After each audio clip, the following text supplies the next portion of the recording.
श्रोते हो नमस्कार.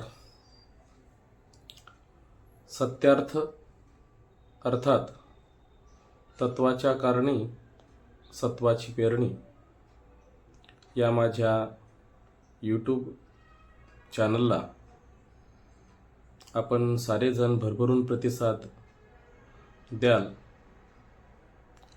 अशी अपेक्षा बाळगत सत्यार्थ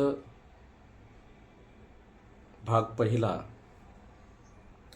आज दिनांक 25 जानेवारी 2025 प्रजासत्ताक दिनाच्या पूर्वसंध्येला या यूट्यूब चॅनेलच्या मालिकेची सुरुवात करीत आहे. सामाजिक, राजकीय, सांस्कृतिक, शैक्षणिक, साहित्य आणि आर्थिक स्थित्यंतराचा मागोवा घेत आपण ही सत्यार्थाची बाजू लावून धरण्याचा प्रयत्न करणार आहोत. समाज माध्यमाच्या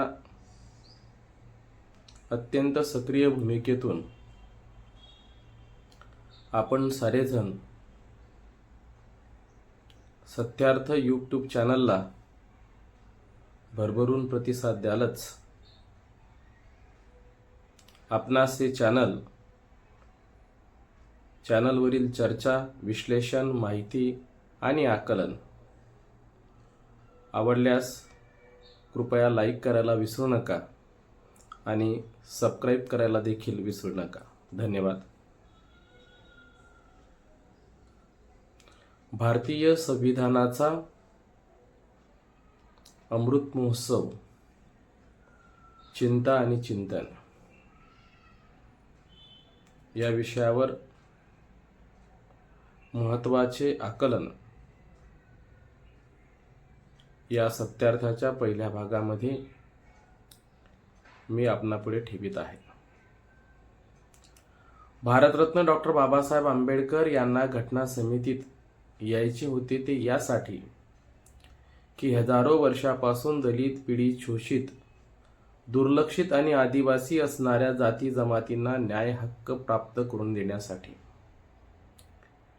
पण त्यांना घटना समितीत स्थान मिळू नये म्हणून सर्व स्तरातून सर्वतोपरी प्रयत्न करण्यात आले. खुद्द सरदार वल्लभभाई पटेल म्हणाले होते, घटना परिषदेचे दरवाजे आणि खिडक्याच काय, प्रत्यक्ष तावदाने सुद्धा मी बंद केले आहेत. पाहायचे आहेत आता डॉक्टर आंबेडकर घटना परिषदेत कुठून आणि कसा प्रवेश करतात ते. पण करोडो भारतीयांच्या सुदैवाने डॉक्टर बाबासाहेब पश्चिम बंगाल प्रांतातून घटना परिषदेवर निवडून गेले. मुस्लिम, शीख, बंगाली, पंजाबी लोकांच्या समर्थनावर शरदचंद्र बोस यांचा पराभव करून डॉक्टर बाबासाहेब आंबेडकर निवडून आले. बॅरिस्टर जोगेंद्रनाथ मंडल हे या विजयाचे खरे शिल्पकार होते. सर्वात महत्त्वाची बाब ही की डॉक्टर आंबेडकरांनी भारतीय राज्यघटना लिहिली तर बॅरिस्टर मंडल यांच्यावर स्वतंत्र पाकिस्तानची घटना लिहिण्याची जबाबदारी सोपवण्यात आली. डॉक्टर आंबेडकरांना अनपेक्षितपणे घटना समितीच्या निर्मितीचे काम देण्यात आले. त्यावेळी ते म्हणाले, मी संविधान सभेत अनुसूचित जाती जमातीच्या हिताच्या संरक्षणाशिवाय दुसऱ्या कोणत्याही विचाराने आलेलो नाही.